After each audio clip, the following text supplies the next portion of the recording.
another edition on Singles and Married with Christi, and I am so excited to welcome you to this very edition. Now, if you've been following my videos, you would realize that I started a topic on my last video. Things you must never do as a married couple. Now, we had the part 1 on that video, and this is part 2. So let's say this is things you must never do as a married couple, part 2.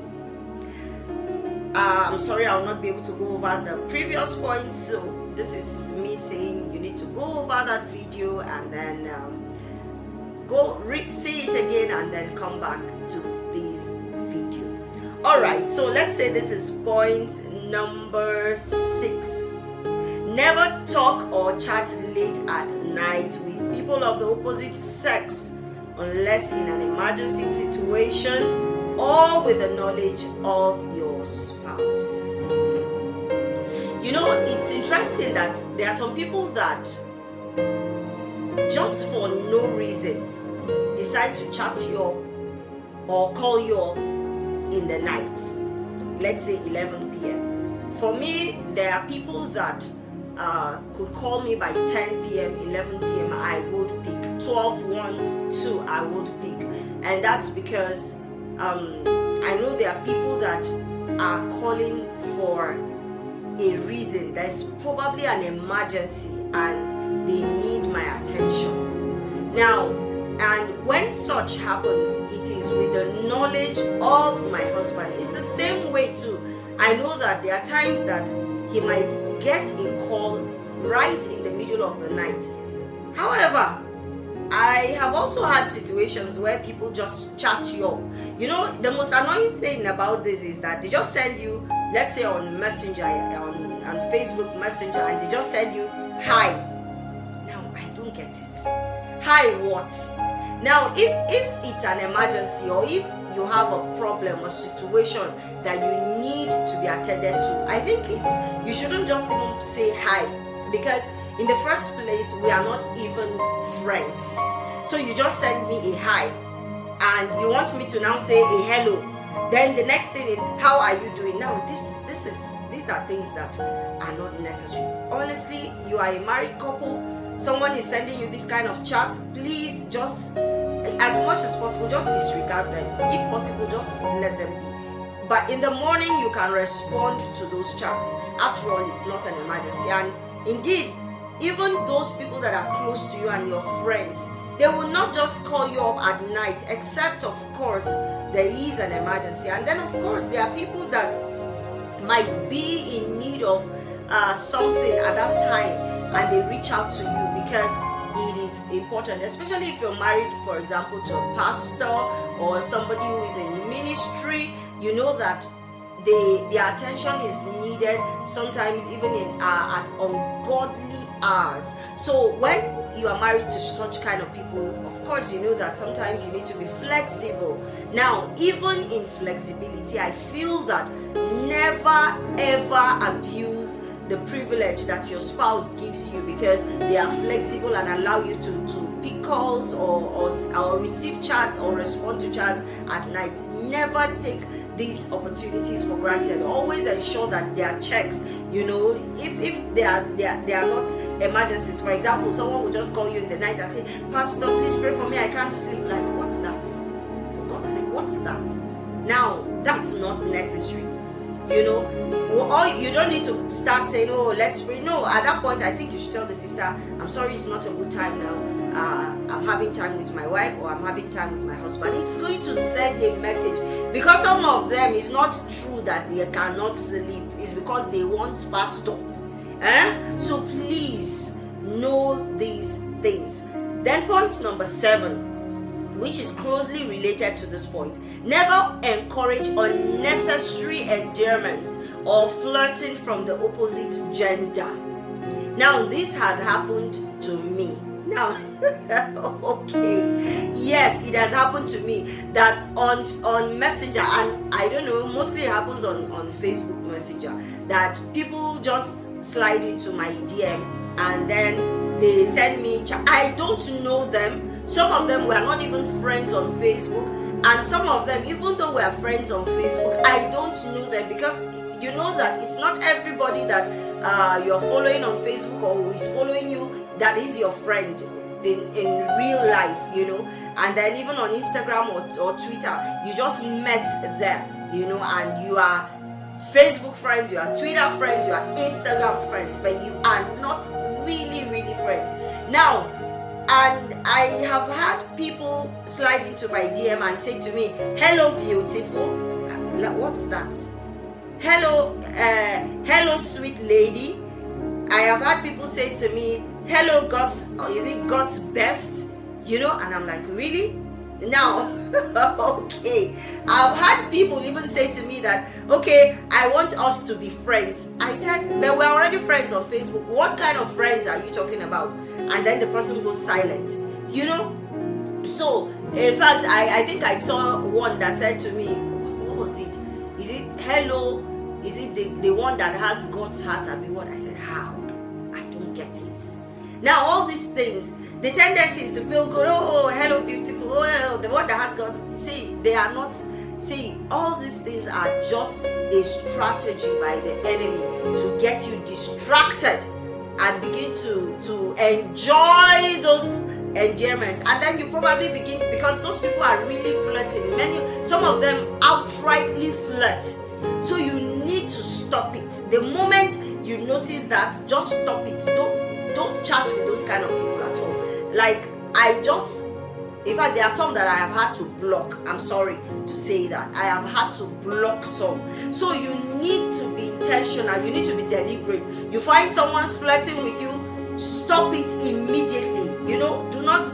There's this saying that if you give the devil a mile, he will take 10. Don't give the devil a mile. Don't give him chance. All right? Never ever allow such things where people will flirt with you. Like one met, I think she met my husband. He went to buy fuel and was like, okay, this your stomach. You get person where they rub out for you at all. I said, like, really? You know, never allow such. And he stopped it immediately. So I want to say to you, you're a married couple, don't enjoy the endearments, you know, the words that people are using. Oh, they are calling you God's best. They are calling you beautiful. They are calling you hello sweet lady or sweet man. Don't encourage it. Stop it immediately. And if possible, block those people and have nothing to do with them. The next point is never compare your spouse to another person. You know that saying that the grass is always greener on the other side. Honestly, to a very large extent, it is true. There are many people that, you know, disregard their spouses. They look down on their spouses. They take their spouses for granted. Never take your spouse for granted. And so they think that their spouse, okay, that other woman or that other man's wife, she might even be another person's wife. That other man's wife, she's always looking good. She's always looking posh. She's always looking, you know, attractive. But my wife is always looking, you know, there's a way she looks. And so you now come and you compare your wife to her and you say, can't you see that woman? Can't you see how she looks? Or we've had women that compare their husbands to other men and say, can't you see so and so's husband? Can't you see the way he has been behaving? Can't you see what he's been doing? Can't you see he changed his car? Can't you see he built them a new house? Can't you see? Don't ever do that. If you think your spouse is not looking as good as you would want them to do, what do? You invest in them. Invest in them money, invest in them, you know, knowledge, so that they will grow and rise to the challenge. But never ever compare your spouse with another person, because you do not know the baggage those people are dealing with. You do not know what they are dealing with. That woman that is looking so polished and looking so attractive, you do not know the trouble she has been to her husband. That man that is busy changing cars and building houses and buying gold for his wife, you do not know what the woman is going through in her home. So never ever compare your spouse with another person. Your spouse is your spouse. Appreciate them. That is God's best. Your spouse is your best bet. Is the person that you chose, and so see that person as God's best for you, and make the most of what you have with them. Never ever compare them. Never. As it should not even in your thoughts, it should not cross your mind. How much more of you saying it? Be careful. Never ever compare your spouse to another person. And then closely related to that is never use words that you could regret. Never use words on your spouse that you could regret. We've had people say things, for example, words like, I regret marrying you. Oh no. Please never say that to your partner.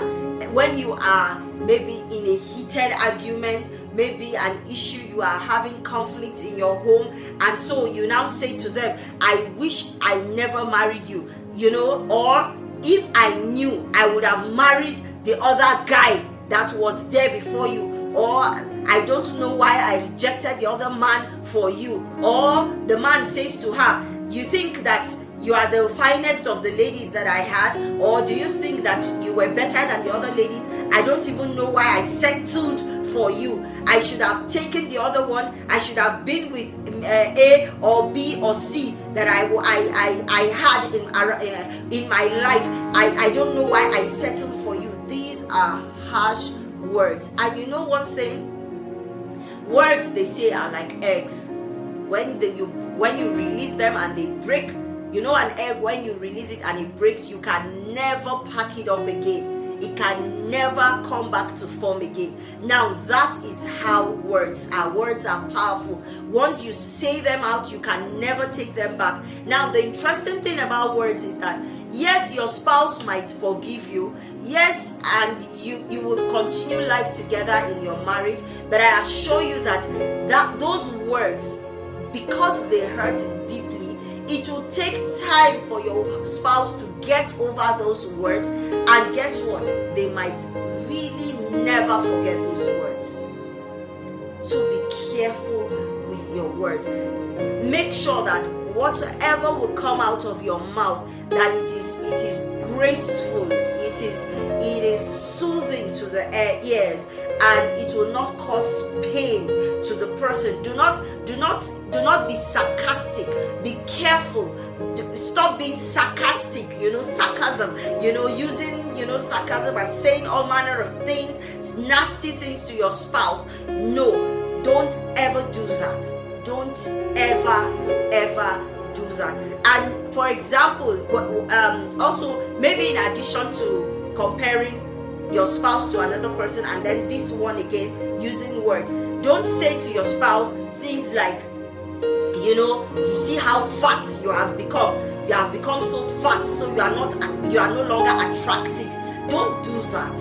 If they have become fat, there's a better way to communicate it to them. Say, sweetheart, you used to be more active, and more attractive and beautiful, when you didn't you have this much weight, and I think that this weight is really slowing you down, and I'm worried about your health. Now you are not making it like something is wrong with them. You're making it look like I want us to live long. I'm worried that if we don't lose some of this weight and have a healthy balance in our health, that we might not be able to live long enough to enjoy our marriage. So I'm thinking that we should enroll for exercise, for a gym class, or we should begin to take walks, or begin to watch our diet and things like that. But when you are harsh with your words and you say things, they end up piercing into the soul of your partner, and I assure you that they will not forget it. Okay, we've had spouses that said to one another, to their partners, that you irritate me, that please don't touch me. When the partner wanted to have sex, they said, please don't touch me, that you irritate me. Now, oh my goodness, that say to your partner. Maybe they didn't take their bath and so they were not really smelling nice. It's a simple thing. Sweetie, I don't understand the way you know, now this thing, we should do it and enjoy it now. Can we just go to the bathroom and have a shower and feel good, so that when we are doing it, we enjoy it and feel good? Now that is how to communicate, rather than say you are irritating, oh, your mouth is smelling. No, please be careful. Be careful. Never use words that will pierce, because even when they forgive you, they will not forget these words. The question is, the words that people have spoken to you, nasty words, piercing words, even though you've forgiven them, you know that you don't forget these things. Of course, the thing is, the pain and the hurt goes with forgiveness, but it takes time, so be careful. Now, the next point I want to make is, never show ingratitude for any gift they give you. Never show ingratitude for any gift your spouse gives you. Now, you know, this is almost coming back to comparison too, but it's an entirely different point. You know, we've had people where there are couples that their spouse buys them something, and maybe because you know, they felt, you know, you could have done better, so they look at it and say, okay, thank you, and just, you know, and just discard it, while the spouse was expecting that when they received the gift, they were going to be excited, maybe hug them, you know, kiss them, express gratitude, you know, from the heart, and say thank you for this wonderful gift. You know, no matter how small, no matter how inexpensive you think it is, never express ingratitude. Always be grateful, always be thankful for whatever gift it is your spouse has given you. Now, does this mean that your spouse should not buy things for you commensurate to what they have? No, I want to even encourage, if you have plenty, please be lavish with your gifts to your spouse. You know, whether you are the man or the woman, and because giving of gifts is not exclusive to men alone. I understand that some women think that giving of gifts is the exclusive right of men. They should always be giving and then they don't return. Not at all. There is nothing like that. Giving of gifts, it's both the male and the female. You do it. Of course, just because the man is the lover, expectedly he should do more. Never ever show ingratitude for any gift that your spouse gives you. And then I think for this video, the last point I would take is, never deny each other sex for any reason or for whatever. If you are going to refuse your spouse sex, it must be serious, and it must be that your spouse is on the same page with you. Now, this is where understanding of each other comes. Now, what am I trying to say? I'm trying to say that sex is God's gift to couples, married people. It is one of his gifts. It is one of the joys that come with marriage, and sex is beautiful. The marriage bed should be honored. Now, and the Bible makes us understand that we should not deny each other. When you are married, the man's body is no longer his body, it is his wife's body. The wife's body is no longer her body, it is her husband's body. Now, this means that your husband has some control over your body, and you have some control over his body. Now, this means that you should not hold back sex. It is your duty to give it to him. It is your duty to give it to her. Now, never deny your partner sex. Never hold back on this, except of course, like the Bible would say, where in cases where you need to go on a spiritual exercise, and the Bible even makes it clear, it should only be for a while, you know, so that temptation will not rise. That is why I am not so comfortable with couples that get married and stay apart for months without seeing each other, for months upon months and even years, especially in these days where people stay in different countries for years. They are not seen, they are not, I just don't get it. I don't just understand it. Now, that is marriage by correspondence. That is, for me, it's not the ideal. That is not God's best for marriage. That is not God's original intention for marriage, that couples should live apart. Yes, there are times that out of necessity, out of things that we do not see, that we have not planned for, it happens. But we should ensure that even in those moments we keep the bond, and as much as possible try to ensure that we see as often as possible, keep the communication channels open as much as possible. Now, I want to come back to the matter of sex. Never hold back sex from your partner. You keep doing that, the enemy will begin to plant seeds in their hearts and begin to bring options to them. Now, I want you to know that your husband, your wife, they have blood in their body, they have water, they are human. Understand? Even if they love God and they are sons and daughters of God, don't take that for granted. Don't push them away. It is a sin. I just have to say this. It is a sin when you continue to refuse your spouse sex. You are sinning against them. You are sinning against God. You are sinning against God. You are denying them what God has said you should give to them. It is a sin against God. So ensure that you never deny your spouse sex. Give it to them however and whichever way they want it. Of course, we know that we always say that when it comes to the matter of sex, we're not talking about sex now, but when it comes to the matter of sex, both of you must be in agreement as to what you will allow into your bed. Now, that is your own decision. Whatever thing both of you decide to bring into your bed that makes both of you happy. Now, that is not going to be out of God's will, that God will look from heaven and not frown at it, then I think that it is your decision. So please never withhold sex from your spouse. Now I think I have come to the end for now on this video. So this is Things You Must Never Do as a Married Couple Part 2. Maybe on another video we will revisit this with other points, but on my next video I hope to be talking to the singles. And now I want to say, if you have not followed my YouTube channel, please do so. Single and Married with Christi. Just click on the button and follow, and also put on your notification button so that you'll be able to see when my video drops. I want to appreciate you for staying with me to the end of this